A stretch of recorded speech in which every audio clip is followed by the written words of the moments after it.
Hi, today we're back and we're going to talk about the top 5 people and process tips for cybersecurity. I am Jodi Daniels, privacy consultant in Atlanta, Georgia, and I am joined by my awesome privacy consultant friend, Kat Code. And Kat, I'm here from Ontario, Canada. There you go. We will try and mix it up here a little bit. Kat, take it away. What is our first tip?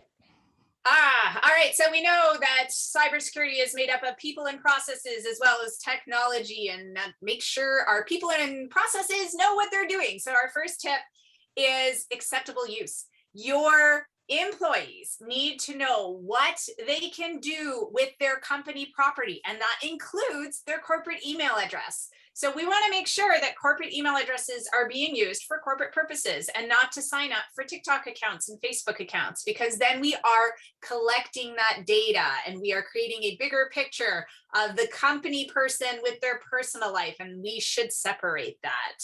Tip number 2, Jodi. Tip number 2 is to make sure that all people in our company are well trained on what they should be doing, how they should protect their information, what the latest phishing trends are.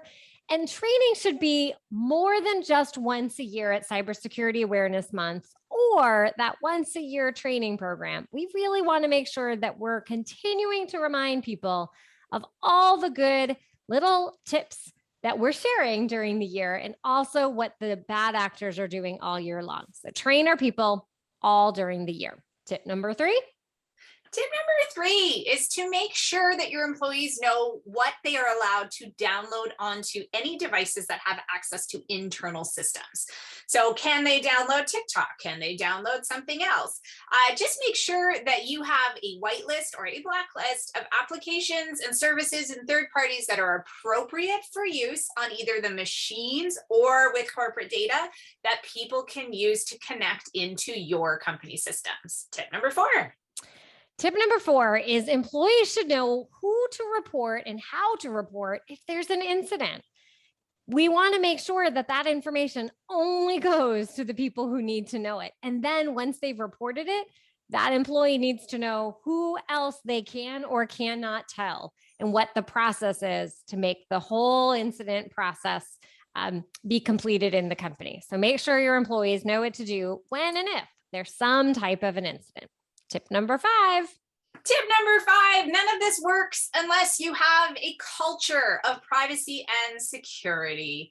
So when somebody finds that breach, if they think they're going to get in trouble for clicking on a phishing link and they don't want to tell anyone, then they will not tell anyone. And as Jodi and I have seen, people who are most successful at recovering from breaches are the ones who know the fastest. So you want to applaud those people who report breaches, who report privacy and security issues. You want to say, hey, great job. Someone clicked on a phishing link and they let us know right away so that we could mitigate that risk. So you really want to include privacy and security in newsletters, maybe in meetings, but make sure everyone knows that they have a role to play in privacy and security and that they will be rewarded for helping to protect the company, not penalized for making mistakes, which we all do.